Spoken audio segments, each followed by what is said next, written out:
সারা দেশে দাবদাহ বয়ে যাচ্ছে।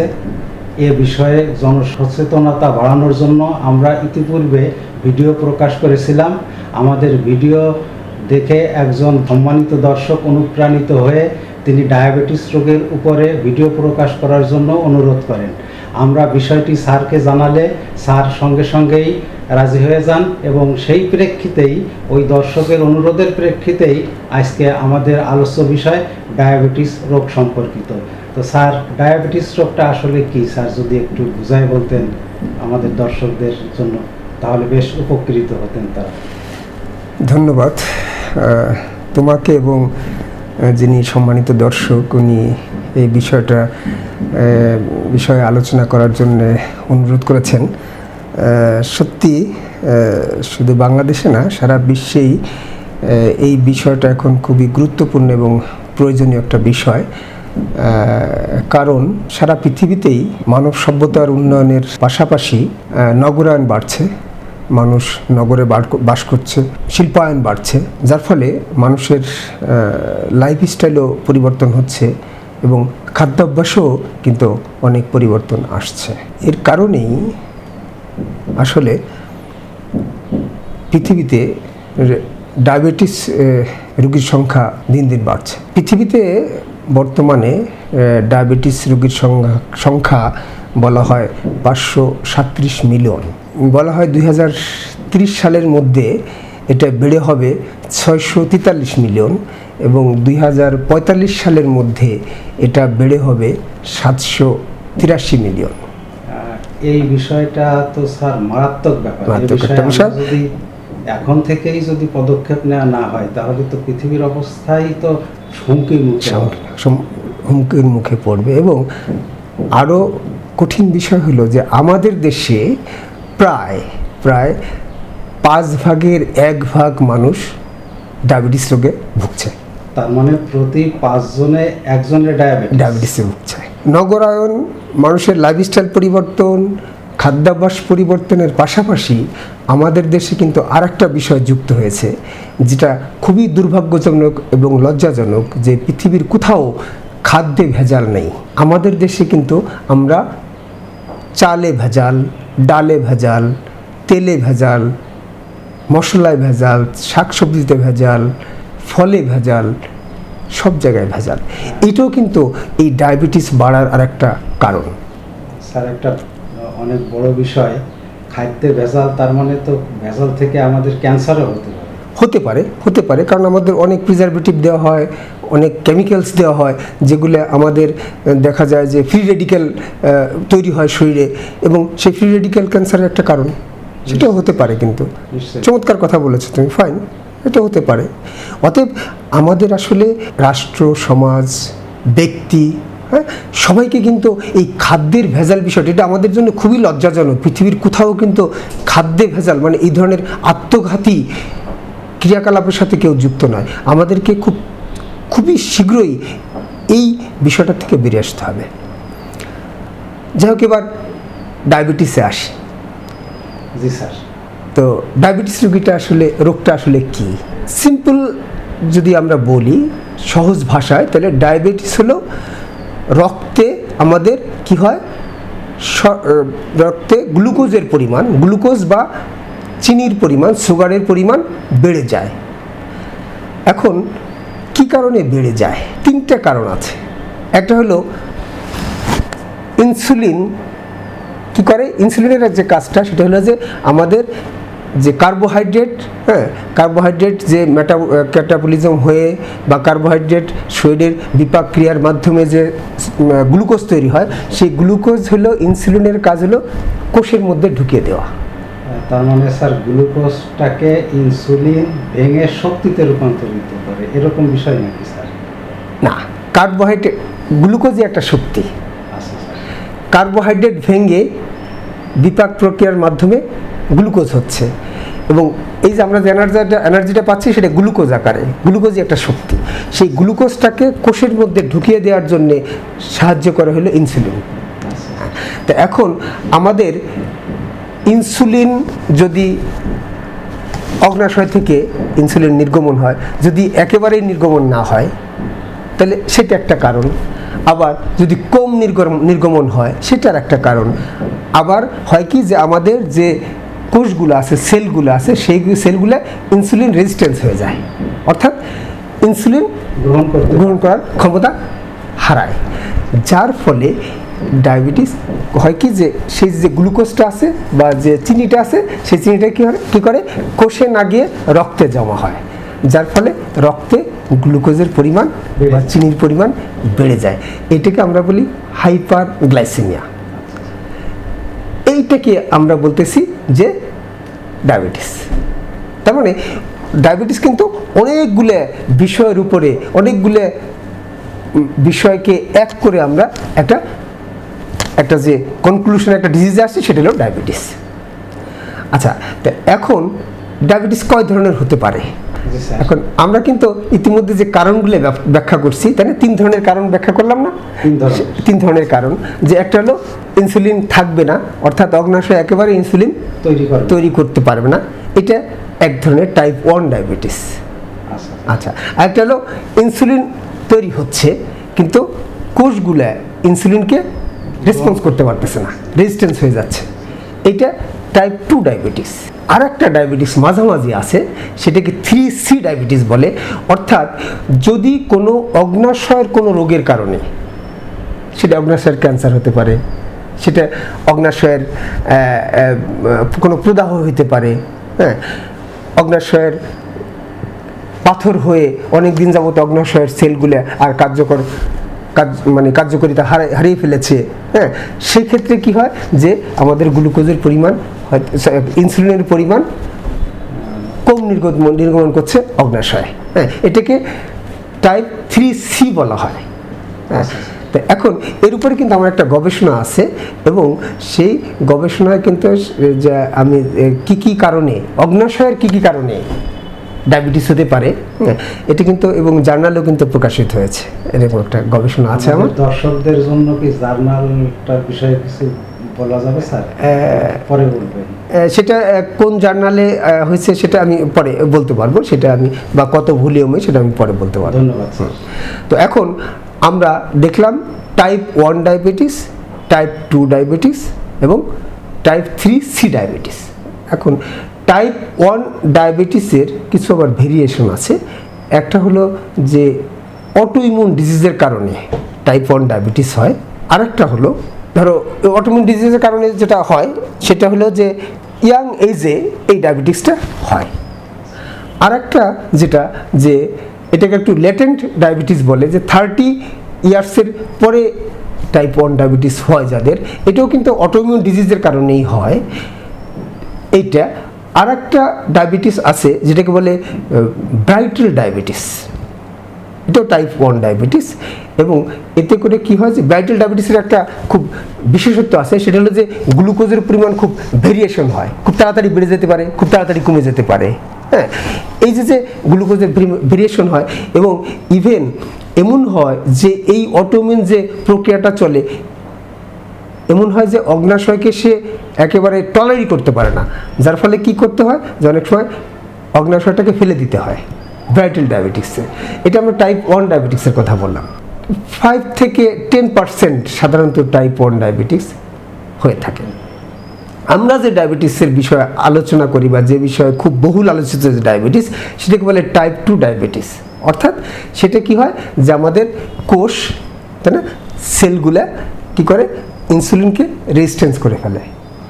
তার মানে স্যার একটু আগে বললেন যে প্রতি 5 জনে একজন ডায়াবেটিস রোগী টাইপ 2 ডায়াবেটিস, টাইপ 2, এটা টাইপ 2 ডায়াবেটিস।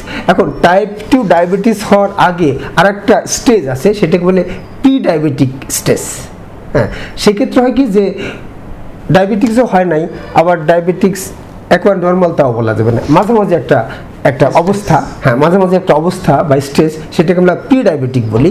সেক্ষেত্রে হয় কি গ্লুকোজের লেভেল ফাস্টিং ধরো 6.5 একটু উপরে থাকে, হ্যাঁ, বা র্যান্ডামটা ধরো 9 থেকে 11 এরকম, বা 9 থেকে 10 এরকম থাকে, এটাকে প্রি ডায়াবেটিস বলে। যেটা টাইপ 2 ডায়াবেটিস, সেটা আমরা বললামই যে আমাদের কোষগুলো কি করে যে সেলগুলো ইনসুলিন রেজিস্ট্যান্স হয়ে যায়। এছাড়াও আরও ডায়াবেটিসের কিছু ধরন আছে, সেটা হলো যে জেস্টেশনাল ডায়াবেটিস, হ্যাঁ, যে প্রেগনেন্ট উমেনদের ক্ষেত্রে যখন বাচ্চা পেটে থাকে তখন তার এই ধরনের ডায়াবেটিস হতে পারে। আবার যখন বাচ্চা হয়ে যায় তারপরে কিছুদিনের মধ্যে এই ডায়াবেটিসটা চলে যায়। হ্যাঁ, তবে কিছু কিছু ক্ষেত্রে কিন্তু এই প্রেগনেন্ট উমেনদের যাদের জেস্টেশনাল ডায়াবেটিস হয়েছিল তাদের কিন্তু আবার টাইপ 2 ডায়াবেটিস হওয়ার সম্ভাবনা থেকে যায়। স্যার, গেস্টেশনাল ডায়াবেটিস যেটা বললেন, এই সময়ে কি মহিলাদের ওষুধের প্রয়োজন আছে?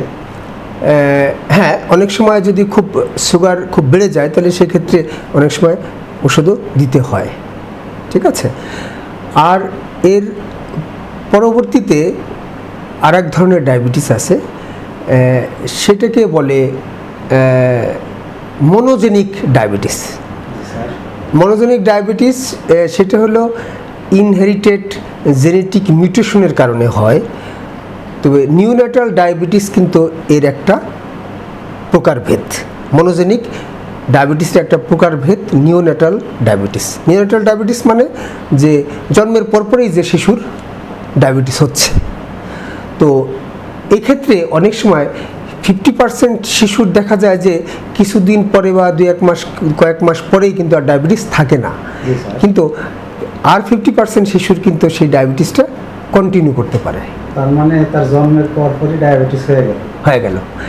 50% শিশুর কিন্তু ডায়াবেটিস, ওই ডায়াবেটিসটা আবার নিওনেটাল ডায়াবেটিসটা আবার কন্টিনিউ করতে পারে, ঠিক আছে।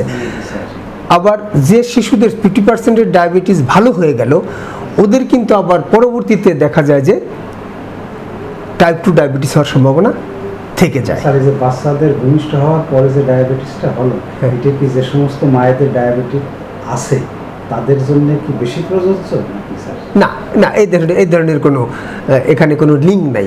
ওটা আমি বললাম যে ইনহেরিটেড জেনেটিক মিউটেশনের কারণে হয় আর কি।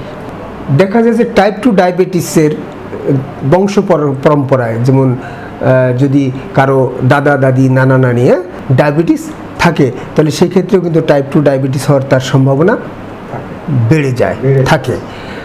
আর একটা খুব ভেরি ইম্পর্টেন্ট একটা জিনিস, মানে ইম্পর্টেন্ট এবং খুব গুরুত্বপূর্ণ একটা বিষয়, সেটা হলো যে ভিটামিন ডি ডেফিসিয়েন্সির অভাবেও কিন্তু ডায়াবেটিস হতে পারে।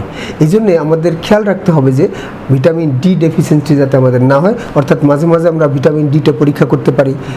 পাশাপাশি আমরা কিছু সময় রোদ্রে থাকতে পারি। যারা সাধারণত দেখা যায় যে রোদ্রে কাজ করে ওদের কিন্তু ডায়াবেটিস কম হয়। হ্যাঁ, তার মানে ভিটামিন ডি এর অভাব ওদের কম হয়। এখন এই টাইপ 2 ডায়াবেটিস নিয়ে আমরা আলোচনা করব এবং কেন এটা হয়, টাইপ 2 ডায়াবেটিস কেন হয়। যেটা আমি আগে বলেছিলাম যে আমাদের নগরায়ণ হচ্ছে, হ্যাঁ, আমাদের লাইফস্টাইল চেঞ্জ হচ্ছে, যার ফলে হচ্ছে কি আমাদের খাদ্যাভ্যাস পরিবর্তন হচ্ছে, যার ফলে হচ্ছে কি আমরা মোটা হয়ে যাচ্ছি, তাই না। ওবেসিটি, মোটা হয়ে যাওয়া, তারপরে অতিরিক্ত ওজন হয়ে যাওয়া, অর্থাৎ ফ্যাট জমে যাওয়া, সেলগুলায় বা কোষগুলায় চর্বি জমা হয়, তার কি করছে, রেজিস্ট্যান্স কমায় দিচ্ছে, তাই না। আচ্ছা, আরেকটা হলো কি যে আমাদের মুভমেন্ট নাই, মুভমেন্ট কম, তাই না, চলাফেরা কিন্তু আমাদের কমে যাচ্ছে। তার মানে আমরা কিছু দূর গেলেই রিকশায় উঠছি, অটোতে উঠছি, বা আমাদের কাজের খাতিরে আমরা চেয়ারে বসে কাজ করছি, আমরা চলাফেরা করতেছি না। হ্যাঁ, আচ্ছা, এইটা মুভমেন্ট আমাদের কম হচ্ছে, এইটা একটা মেইন। এই দুইটা কারণ কিন্তু মেইন। এবং খাদ্যাভ্যাসের কিছু পরিবর্তন আমরা শর্করা জাতীয় খাবার বেশি খাচ্ছি, হ্যাঁ, ড্রিঙ্কসের মধ্যে শর্করা বেশি, ভাত বেশি খাচ্ছি, হ্যাঁ, শর্করা জাতীয় খাদ্য আমরা বেশি খাচ্ছি, যার ফলে হচ্ছে কি এই খাদ্যাভ্যাসের পরিবর্তনের কারণেও আমাদের কি করছে, আমাদের স্কিনের সেলগুলা, কোষগুলা, তাই না, মাংসপেশির কোষগুলা, লিভারের কোষগুলা হচ্ছে কি যে চর্বি জমা হয়ে হচ্ছে কি যে আমাদের রেজিস্ট্যান্স হয়ে যাচ্ছে, ইনসুলিন রেজিস্ট্যান্স হয়ে যাচ্ছে। হ্যাঁ, এই যে টাইপ 2 ডায়াবেটিস এর মেইন কারণ হলো এগুলা। আচ্ছা, অ্যালকোহল একটা কারণ হতে পারে, হ্যাঁ, টাইপ 2 ডায়াবেটিসের। স্মোকিং একটা কারণ হতে পারে। তারপরে কিছু কিছু রোগ, হ্যাঁ, যেমন অ্যাক্রোমেগালি, হ্যাঁ, তারপরে হাইপোথাইরয়েডিজম, হ্যাঁ, এই যে কিছু কিছু রোগ, হ্যাঁ, তারপরে হেমোক্রোমোটোমাসিস, হ্যাঁ, এই যে কিছু কিছু রোগ, এই রোগগুলোও কিন্তু আবার টাইপ 2 ডায়াবেটিস করতে পারে। কিছু কিছু ড্রাগ, হ্যাঁ, যেমন আমরা কর্টিকোস্টেরয়েড, হ্যাঁ, এই ড্রাগগুলো যদি নেই তাহলে সেক্ষেত্রেও কিন্তু আমাদের টাইপ 2 ডায়াবেটিস হতে পারে। তো এখন আমরা আলোচনা করলাম যে ডায়াবেটিস কী এবং ডায়াবেটিস কত ধরনের হতে পারে। তো এখন আমাদের আলোচ্য বিষয় হলো যে কি কি উপসর্গ ডায়াবেটিসে দেখা দেয়, তাই না? খুবই গুরুত্বপূর্ণ। এখন আমরা ওই যে পিছনে একটু যাই, কারণ আমরা বলেছিলাম কি যে আমাদের সেলগুলো কি করে গ্লুকোজ ঢুকতে পারে না, গ্লুকোজ হলো এনার্জি, তাই না? কোষগুলো গ্লুকোজ ঢুকতে পারে না, তো এনার্জি আমরা নিতে পারতেছি না, তখন কি হয়? এনার্জি লস হয়ে যায় শরীরের, তখন কি শরীরের অবসাদগ্রস্ত, দুর্বল দুর্বল ভাব, তাই না? তারপরে কি হয়? পানি পিপাসা বেশি হয়, তাই না? তারপরে গলা শুকিয়ে আসে, হ্যাঁ, তারপরে কি অনেকের যেটা হয় যে ওই চোখে ঝাপসা দেখে, তারপরে প্রস্রাব ঘন ঘন হয়, তাই না? তারপরে ওয়েট লস করতে পারে, হ্যাঁ, মানে ওয়েট লস হচ্ছে, তুমি কোনো কারণ খুঁজে পাচ্ছ না। তারপরে কি হয় যে অনেকের ঘা হচ্ছে, শুকাচ্ছে না, হ্যাঁ। সাধারণত এই সিমটমগুলো ডায়াবেটিক্সের ক্ষেত্রে দেখা দেয়, কিন্তু বেশিরভাগ ক্ষেত্রেই কিন্তু অনেক সময় কোনো সিমটমই থাকে না থাকতে পারে। তো এই সমস্ত সিমটমগুলো তাও অনেক সময় লেট স্টেজে আসে, বা টাইপ 1 ডায়াবেটিক্স এই সিমটমগুলো খুব একেবারে খুব ভিজুয়ালাইজড হয়, খুব মানে দেখা যায়, খুব বোঝা যায়। কিন্তু টাইপ 2 ডায়াবেটিস হয় কি যে এই সিমটমগুলো তোমার নাও থাকতে পারে। তার মানে হলো স্যার, ডায়াবেটিস আছে কিন্তু রোগীও বুঝছে না, বা সে পরীক্ষার জন্য যাচ্ছে না, হ্যাঁ, অথচ সে কিন্তু তার ডায়াবেটিস আছে, সে ডায়াবেটিসের রোগী। হ্যাঁ, কি হচ্ছে যে হয়তো কোনো কারণে ওই হয়তো আরবিএস টেস্টটা করতে গেছে, তখন দেখা গেল যে সে তার ডায়াবেটিস আছে। হ্যাঁ, অনেক রুগী তুমি হাঁটতেছো, দেখা যায় যে মাথা ঘুরায়, তুমি মনে করতেছো হয়তো খুব শরীর একটু বেশি হাঁটাহাঁটি করছে বা দুর্বল লাগছে, এই জন্য মাথা ঘুরাচ্ছে, হ্যাঁ, কিন্তু তখন টেস্ট করতে গেলে দেখা যায় তার ডায়াবেটিস আছে। স্যার, তাহলে কি আমাদের উচিত বছরে অন্তত একবার বা একটা নির্দিষ্ট সময় পর পর ডায়াবেটিস আছে কিনা পরীক্ষাটা করা? এটা খুব গুরুত্বপূর্ণ একটা কথা বলছো। হ্যাঁ, বছরে একবার তো করা উচিতই, এবং বয়স 40-এর উপরে গেলে বছরে 2বারও টেস্ট করা ভালো, স্ক্রিনিং টেস্টটা করে নেওয়া ভালো। এটা খুব গুরুত্বপূর্ণ একটা কথা। হ্যাঁ, এটা তুমি খুব গুরুত্বপূর্ণ একটা বিষয়ে কথা বলেছো। বললাম যে ডায়াবেটিসের কী কী সিমটমগুলো হতে পারে। এরপরে আমরা আসবো ডায়াবেটিস আমরা কিভাবে নির্ণয় করব, তাই না? রোগ আমরা কিভাবে নির্ণয় করতে পারি। এখন আমরা কি বললাম যে ডায়াবেটিস আমরা কাকে বলছি? যে আমরা যখন রক্তে গ্লুকোজ বেড়ে যায় তখন আমাকে ডায়াবেটিস বলতেছি। তাহলে আমাদের কি করতে হবে? রক্তে গ্লুকোজের পরিমাণটা নির্ণয় করতে হবে। কীভাবে আমরা এই নির্ণয়টা করতে পারি? আমরা সাধারণত যেটা করি সেটা ফাস্টিং ব্লাড সুগার, অর্থাৎ না খেয়ে 8 ঘন্টা না খেয়ে থেকে ব্লাড সুগারটা টেস্ট করা। আর একটা হলো র্যান্ডাম, সচরাচর যে টেস্ট আমরা করি র্যান্ডাম ব্লাড সুগারটা। এই র্যান্ডাম তার মানে এই জায়গায় খাওয়া না খাওয়ার উপরে নির্ভর করছে না। তুমি একটা আসলা, আচ্ছা, একটা র্যান্ডাম ব্লাড সুগার আপনি করে দেখেন, একটা স্ক্রিনিং টেস্ট করলাম, আমরা করে দেখলাম আর কি। আর একটা হলো যে খুব ইম্পর্টেন্ট একটা পরীক্ষা, সেটা হলো OGTT, oral glucose tolerance test. অর্থাৎ খালি পেটে একবার করলাম, আবার 75 মিলিগ্রাম গ্লুকোজ খেয়ে 2 ঘন্টা পরে আবার একটু টেস্টটা করলাম, এবং সেটা করে আমি দেখলাম যে তার টলারেন্স কতটুকু আছে। তার মানে 2 স্টেপে টেস্ট করা হয়। গ্লুকোজ 75 মিলিগ্রাম গ্লুকোজ খাওয়ার পরে টেস্টটা করতে হয়। আর একটা টেস্ট আছে, সেটা হলো যে অনেক লং টাইম, হ্যাঁ, তার গ্লুকোজের একটা গড়, সেটাকে বলে HbA1c। এই টেস্টটা আমরা কিন্তু করি। তার মানে তো স্যার এই সমস্ত টেস্ট যাদের হবে তারা পূর্বের থেকেই রোগী। হ্যাঁ, না, পূর্ব থেকে রোগী আমরা অনেক সময় আরবিএসটা আমরা করে দেখলাম, যদি আমরা মনে করি যে হ্যাঁ সন্দেহজনক, তখন আমরা ওজিটিটি করলাম, তারপরে সন্দেহজনক, তারপরে আমরা HbA1c-টা আমরা একটা গ্লুকোজের গড়টা বের করলাম, তখন আমি একটা কনফার্মেশন, যদি একটা ইকুইভোক্যাল রিপোর্ট আসে তখন আমি কনফার্মেশনের জন্য আমরা এই টেস্টগুলো করি। তবে ওজিটিটা আমি মনে করি যে খুবই গুরুত্বপূর্ণ একটা টেস্ট রোগ নির্ণয় করার জন্য। জি স্যার। পাশাপাশি আরও দুইটা টেস্ট সাধারণত আমরা করি না, এটা করা উচিত। সেটা হলো সিপেপটাইড এবং ইনসুলিনের পরিমাণ। শরীরে ইনসুলিনের পরিমাণ টেস্টটা করে নেওয়া উচিত। যখন আমরা টাইপ 2 ডায়াবেটিসের ক্ষেত্রে যখন যদি আমরা সিদ্ধান্ত নিই যে তাকে আমরা ইনসুলিন দিয়ে চিকিৎসাটা করব, সেই ক্ষেত্রে করা উচিত কি যে আমাদের ইনসুলিন লেভেলটা দেখে নেওয়া ভালো, এটা করা উচিত। তার মানে ইনসুলিন ব্যালেন্স করার জন্য এই পরীক্ষাটা জরুরি, ইনসুলিন ব্যবহার করার আগে। হ্যাঁ, ইনসুলিন ব্যবহার করার আগে আমরা এই পরীক্ষাটা, যে আসলে সত্যিকার অর্থে তার ইনসুলিন ডেফিসিয়েন্সির কারণেই ডায়াবেটিসটা হচ্ছে, নাকি বেশিরভাগ ক্ষেত্রেই তার কোষগুলা রেজিস্ট্যান্স হয়ে গেছে। কারণ আমি তো ইনসুলিন দিব তাকে, ইনসুলিন কম যদি থাকে তাহলে আমি ইনসুলিন দিব, কিন্তু ইনসুলিন যদি কম না থাকে তাহলে তো আমি ইনসুলিনের তাকে দিব না। আমি কি করব, তখন কোষ যে রেজিস্ট্যান্স হয়ে গেছে তার রেজিস্ট্যান্স পাওয়ারটা কমিয়ে দেওয়ার চেষ্টা করব, তাই না? আমি ওই ট্রিটমেন্টটা ওইদিকে নিয়ে যাবো আর কি। ট্রিটমেন্টের ক্ষেত্রে এটা খুব একটা গুরুত্বপূর্ণ। আমরা রোগ নির্ণয় করে ফেললাম, তো এখন আমরা আসি যে চিকিৎসার আগে আমরা আসি যে কি কি জটিলতা দেখা দিতে পারে ডায়াবেটিক্সের ক্ষেত্রে, খুবই গুরুত্বপূর্ণ। তো এখন এক ডায়াবেটিক্সে এক ধরনের জটিলতা দেখা দেয়, এবং খুব ইমার্জেন্সি টাইপ 1 ডায়াবেটিসে যে একেবারে মানে ইমার্জেন্সি তৈরি হয় স্বাস্থ্যে মানুষের, সেটা হলো যে ডায়াবেটিক কেটো অ্যাসিডোসিস হয়। সেটা কেমন?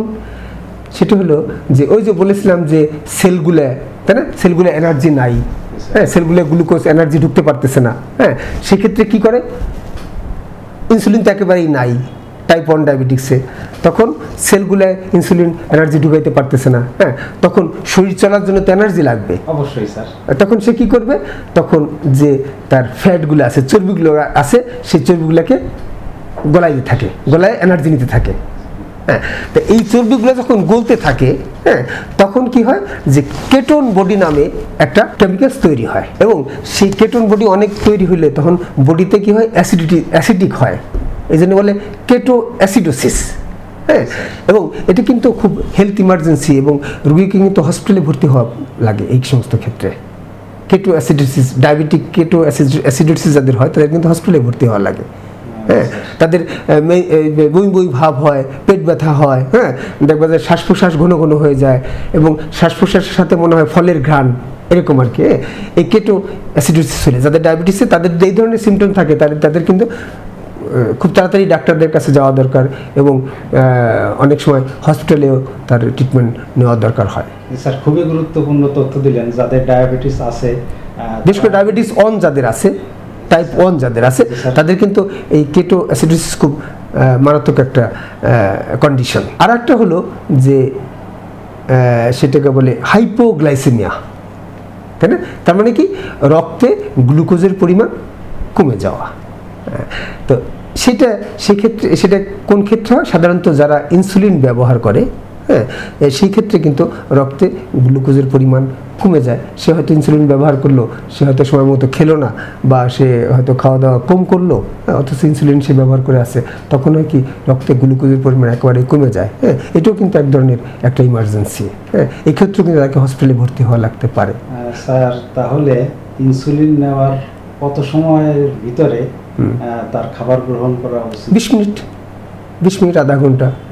স্যার, খুবই গুরুত্বপূর্ণ তথ্য। এটা অবশ্যই যাদের ডায়াবেটিস আছে তাদের মনে রাখা উচিত, এবং নিশ্চয়ই তারা জানেন। নিশ্চয়ই তারা জানেন, যারা ডায়াবেটিস নেন তারা নিশ্চয়ই জানেন যে, বিশেষ করে ইনসুলিন যারা নেন ওনারা নিশ্চয়ই জানেন যে কখন তার খেতে হবে। যে ফিজিশিয়ান যারা চিকিৎসা করেন তারাও তাদেরকে বলে দেন যে কখন তাকে ইনসুলিন নেওয়ার পরে খেতে হবে। তো অনেক সময় সবচেয়ে ভয়াবহ হলো, এবং যারা ইনসুলিন ব্যবহার করে তাদেরকে সাথে একটা চকলেট বা এই ধরনের কিছু রাখতে বলা হয়, যে কখনো যদি এরকম শরীর কাঁপতেছে হঠাৎ করে এই ধরনের কন্ডিশন হয়, তখন সে যাতে চকলেটটা খেয়ে ফেলে, অর্থাৎ চকলেট থেকে সুগার আছে, তখন যেন সেটা খেয়ে ফেলে। আর যদি ঘুমিয়ে আছে তখন যদি হঠাৎ করে হাইপোগ্লাইসেমিয়া হয়ে যায়, এটা খুব খুব কন্ডিশন একটা, খুব অনেক সময় সে ফিট হয়ে যেতে পারে। তো সেক্ষেত্রে অনেক সময় হাইপোগ্লাইসেমিয়া হলে তাকে হসপিটালে নেওয়া লাগতে পারে, মানে ঘুমের ভিতরে সে অজ্ঞান হয়ে যেতে হতে পারে, এরকম হতে পারে। তো এটা আরেকটা হলো যে আমরা টাইপ 2 ডায়াবেটিসে যেটা হয় সেটা হলো যে হাইপারগ্লাইসেমিয়া, অর্থাৎ রক্তে গ্লুকোজের পরিমাণ বেড়ে যায়, তাই না? তো এটা কিন্তু এই আমাদের যে অনেকগুলো জটিলতার সৃষ্টি করে হাইপারগ্লাইসেমিয়া, অর্থাৎ যদি একেবারে অনেক দিন যাবত তার রক্তে অর্থাৎ গ্লুকোজটা কন্ট্রোল না থাকে, ডায়াবেটিসটা কন্ট্রোল না থাকে, সেই ক্ষেত্রে হাইপারগ্লাইসেমিয়ার কারণে গ্লুকোজ রক্তে বেড়ে যাওয়ার কারণে অনেকগুলো সমস্যার সৃষ্টি হয় তার। সেটা যেমন তার রক্তনালীগুলো সংকুচিত হয়ে যায়, অ্যাথেরোস্ক্লেরোসিস হয়ে যায়, যার ফলে তার কি হয় যে রক্ত সঞ্চালন কমে যায় বিভিন্ন অর্গানে। তাতে করে হয় কি যে তার স্ট্রোক হতে পারে, তার হার্ট ডিজিজ হতে পারে, তার কিডনি ডিজিজ হতে পারে, তারপরে এই যে রেটিনোপ্যাথি, তাই না, অর্থাৎ যে চোখের সমস্যা হয়ে যায়, চোখে কম দেখে, নিউরোপ্যাথি, দেখা যায় যে শরীর ব্যথা করে বা নার্ভে অনেক সময় বিভিন্ন জায়গায় অবশ হয়ে যায়, এই ডায়াবেটিক নিউরোপ্যাথি বলে এটাকে। এই সমস্ত যে কমপ্লিকেশনগুলো, তাই না, জটিলতাগুলো তার টাইপ 2 ডায়াবেটিসে কিন্তু হয়ে থাকে। তার মানে স্যার যেটা বুঝলাম, যাদের ডায়াবেটিস আছে তাদের চোখেরও ট্রিটমেন্ট করার দরকার। হ্যাঁ, কারণ না, যদি তার ডায়াবেটিস কন্ট্রোল রাখা দরকার। মেন হলো যে তার ডায়াবেটিস কন্ট্রোল না রাখলে, যদি তার এখন লং পিরিয়ডে যদি তার হাইপারগ্লাইসেমিয়া থাকে, রক্তে সুগার বেশি থাকে, তখন কিন্তু এই জটিলতাগুলো তার দেখা দেয় টাইপ 2 ডায়াবেটিসের ক্ষেত্রে। যার ফলে টাইপ 2 ডায়াবেটিসে আমাদেরকে কন্ট্রোল রাখতে হবে, ডায়াবেটিসটা কন্ট্রোল রাখতে হবে। তো আমরা এখন কি করলাম যে আমরা ডায়াবেটিসে কী জটিলতাগুলো দেখা দিতে পারে সে বিষয়ে আমরা কথা বললাম। এরপর আমরা চিকিৎসায় আসি। রোগ নির্ণয় হয়ে গেলে তো চিকিৎসা করাটা সহজ হয়ে যায়, নিশ্চয়ই সহজ হয়ে যায়। টাইপ 1 ডায়াবেটিস যেটা এবং টাইপ 3C ডায়াবেটিস যেটা, সেটার কিন্তু চিকিৎসা ইনসুলিন ছাড়া, অর্থাৎ ইনসুলিনের পরিমাণ থাকে না অথবা কমে যাচ্ছে, সেক্ষেত্রে কিন্তু আমাদের ইনসুলিন ব্যবহার করা বাধ্যতামূলক হয়ে যায়। কারণ ইনসুলিন বিভিন্ন অগ্নাশয়ের বিভিন্ন রোগের কারণে যেহেতু এটা হচ্ছে, বা অটোইমিউন ডিজিজের কারণে অগ্নাশয় থেকে ইনসুলিন নির্গমনই হচ্ছে না, সেক্ষেত্রে কিন্তু আমরা লাইফস্টাইল চেঞ্জ করে বা ওই খাদ্যাভ্যাস চেঞ্জ করে কিন্তু আমরা এটা নিয়ন্ত্রণ করতে পারবো না। অথবা কারো অগ্নাশয় কোনো কারণে কেটে ফেলা লাগছে, ক্যান্সার হয়েছিল বা যে কোনো কারণে তার অগ্নাশয় কেটে ফেলা লেগেছে, যার ফলে হয় কি যে সেই সমস্ত ক্ষেত্রে আমরা ইনসুলিন ছাড়া কিন্তু আমরা চিকিৎসা করতে পারবো না। বাকিটা আমরা টাইপ 2 ডায়াবেটিস যেটা, সেই ক্ষেত্রে কিন্তু আমাদের এখানে কথা আছে। সেখানে কি যে আমরা বলেছিলাম যে আমার ওই কোষ যেগুলো আছে, কোষের সেন্সিটিভিটিগুলো ইনসুলিন রেজিস্ট্যান্স হয়ে যায়, তাই না? আমার কি করতে হবে, ইনসুলিন রেজিস্ট্যান্স মানে কোষকে আমাকে কি করতে হবে, যে তৈরি করতে হবে, কোষকে তৈরি করতে হবে, যে যাতে করে ইনসুলিন রেজিস্ট্যান্স না হয়। এই তো সেই ক্ষেত্রে আমাদের কথা আছে। সেটা হলো কি যে আমি কি করব, যদি আমার অনেক চর্বি থাকে, সে চর্বি আমাকে কমাতে হবে, তাই না? মানে ব্যায়াম করতে হবে, হাঁটাহাঁটি করতে হবে, ব্যায়াম করতে হবে, কি করতে হবে, খাদ্যাভ্যাস পরিবর্তন করতে হবে। ফ্যাটি খাবার খাওয়া যাবে না। ফ্যাটি মানে কি, ফ্যাটির চেয়েও সবচেয়ে গুরুত্বপূর্ণ হলো কার্বোহাইড্রেট, তাই না? কার্বোহাইড্রেট মানে কি, ভাত জাতীয় খাবার, মিষ্টি জাতীয় খাবার, তাই না? চিনি একেবারেই খাবো না। ফলমূল, যে ফলগুলো খুব বেশি মিষ্টি সেগুলো খুব কম খাবো। টক জাতীয় ফল বেশি খাই, হাঁটাহাঁটি করি, ব্যায়াম করি, ফ্যাট কমায় ফেলি শরীরের থেকে, সেলগুলোকে আমি ফ্রি করে দেই, যাতে করে আমার গ্লুকোজ সেলের মধ্যে ঢুকতে পারে, ইজিলি ঢুকতে পারে। ঠিক আছে, আমি কি করি, ওই গ্লুকোজটা সেলের মধ্যে ঢোকার রাস্তাটা আমি একবার প্রশস্ত করে দিই। এটা যদি আমি করতে পারি, আমি স্মোকিং করব না, আমি অ্যালকোহল পান করব না, তাই না? এগুলো যদি আমি এই লাইফস্টাইলটা পরিবর্তন করি আমি, হ্যাঁ, তাহলে পরে হবে কি যে আমার কিন্তু এমনিই আমি কন্ট্রোল করতে পারতেছি, তখন কিন্তু আমার কোনো ওষুধের দরকার হচ্ছে না। আচ্ছা আচ্ছা স্যার। হ্যাঁ, এটি কিন্তু খুব গুরুত্বপূর্ণ টাইপ 2 ডায়াবেটিসের ক্ষেত্রে, যে আমার এই লাইফস্টাইল পরিবর্তন করা এবং খাদ্যাভ্যাস পরিবর্তন করা খুবই গুরুত্বপূর্ণ।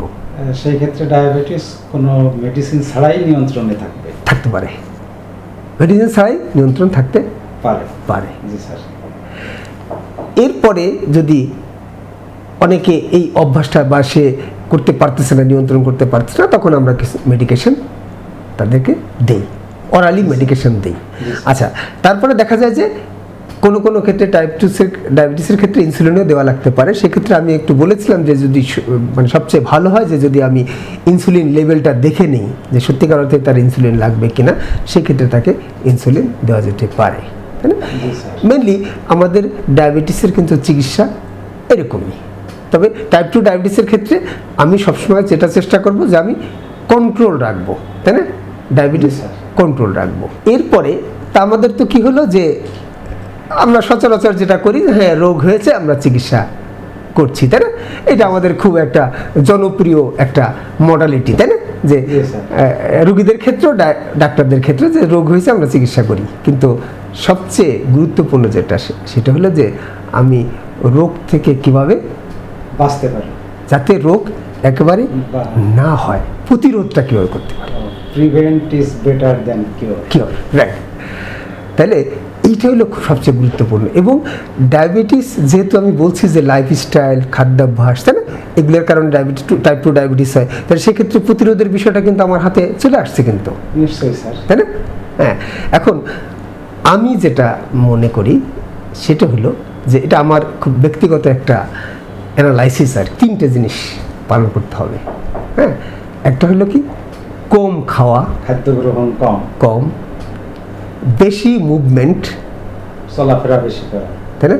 কম খাওয়া, বেশি মুভমেন্ট থাকা, চলাফেরা বেশি করা।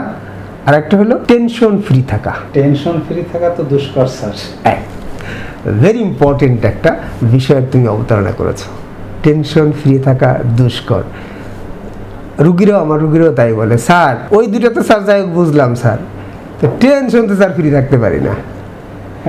আমি বলি চেষ্টা করতে হবে। কিভাবে চেষ্টা করতে হবে? জি স্যার, একটু বলুন স্যার প্লিজ। সব জায়গায় বলা আছে, তাই না? সবাই মহামানবরা বলে, ধর্মেও বলে, কি বলে? সরল সহজ পথে চল, সত্য বল সুপথে চল ওরে আমার মন। হে সৃষ্টিকর্তা, তুমি আমাকে সরল সহজ পথ দেখাও, এরকম কথা আছে না? তার মানে তোমার চলাফেরা, তোমার স্ট্র্যাটেজি, তাই না, লাইফ স্ট্র্যাটেজি হতে হবে কি সরল সহজ। জি স্যার। পজিটিভ চিন্তা ভাবনা করতে হবে, জটিল পথে যাওয়া যাবে না, জটিল চিন্তা করা যাবে না। এবং কি করতে হবে? কাজ মানুষের সবচেয়ে বড় বন্ধু। কাজের মধ্যে থাকতে হবে। এবং কি করতে হবে? সবকিছু সহজভাবে নিতে হবে, ইগো থাকা যাবে না। ইগো মানে কি? হ্যাঁ ও আমাকে এই কথা বললো, আমি অমুক মাতবারের ছেলে, আমি অমুক গোষ্ঠীর ছেলে, আমাকে এই কথা বলে গেল, ধর ওকে। এই ইগোটা থাকা যাবে না। তাহলে কি সহজ সরল পথে চলতে হবে। তারপরে কি করতে হবে? সহজ ভাবতে হবে, পজিটিভ চিন্তা ভাবনা করতে হবে, নেগেটিভ চিন্তা করা যাবে না, ইগো থাকা যাবে না। তাহলে কিন্তু টেনশন ফ্রি থাকা যাবে। খুবই সুন্দর তথ্য দিলেন স্যার। আমরা এবং আমাদের দর্শকরা এবং আমি নিজেও এ বিষয়ে উপকৃত হব এবং চেষ্টা করব। আচ্ছা, আরেকটা হলো কি যে অ্যালকোহল, তাই না, অ্যালকোহল গ্রহণ করা যাবে না, স্মোকিং করা যাবে না। এই বিষয়গুলো কিন্তু খুব খেয়াল রাখতে হবে। ডায়াবেটিস সত্যিকার অর্থেই এখন আমাদের যেভাবে আমাদেরকে আষ্টে পুষ্টে ধরেছে তা আমাদের জীবনের সাথে মিশে গেছে। এখন শত্রু না, আমাদের বন্ধুই হয়ে গেছে ডায়াবেটিস। যার ফলে আমাদের হাতে যেহেতু টাইপ 2 ডায়াবেটিসটা আছে, তাহলে সেক্ষেত্রে আমাদেরকে কী করতে হবে? আমাদের লাইফস্টাইল পরিবর্তন করতে হবে, তাই না? আমাদের আশেপাশের পরিবেশকে ভালো রাখতে হবে। আমাদের দেশে যেটা করতে হবে, হ্যাঁ, সেটা হলো যে খাদ্যে ভেজাল দেওয়া যাবে না। অবশ্যই স্যার, এটা একটা সামাজিক আমি মনে করি আন্দোলন হয়ে ওঠা উচিত। সামাজিক আন্দোলন, রাষ্ট্রীয় আন্দোলন এটা হওয়া উচিত যে আমার আজ থেকে, অর্থাৎ তুমি আমার সামনে বসে আছো, আমার এই কথাগুলো যে শোনে, যারা শুনতেছে, তারা যেন অন্তত এই বিষয়টায় সচেতন থাকে যে খাদ্যে ভেজাল দেওয়া যাবে না। যে যেখানে আমরা সুযোগ পাই এই বিষয়টা নিয়ে আমরা কথা বলি। জি স্যার। আমরা সবাই আমাদের লাইফস্টাইল পরিবর্তন করার চেষ্টা করি, খাদ্যাভ্যাস পরিবর্তন করার চেষ্টা করি, সহজ সরল ভাবি, পজিটিভ চিন্তা ভাবনা করি, ইগো ত্যাগ করি এবং ডায়াবেটিস থেকে রক্ষা পাই। সবার সুস্বাস্থ্য, সুন্দর জীবন এবং মঙ্গল কামনা করছি। ধন্যবাদ স্যার, অনেক সুন্দর আলোচনা হলো। আমাদের যে সম্মানিত দর্শক ডায়াবেটিস সম্পর্কে জানার জন্য ভিডিও প্রকাশ করতে বলেছিলেন, নিশ্চয়ই তিনি উপকৃত হবেন এবং সাথে অন্য অন্য যারা আছেন তারা সবাই উপকৃত হবেন, এই প্রত্যাশা করছি স্যার। ধন্যবাদ এবং ধন্যবাদ সম্মানিত দর্শকদের।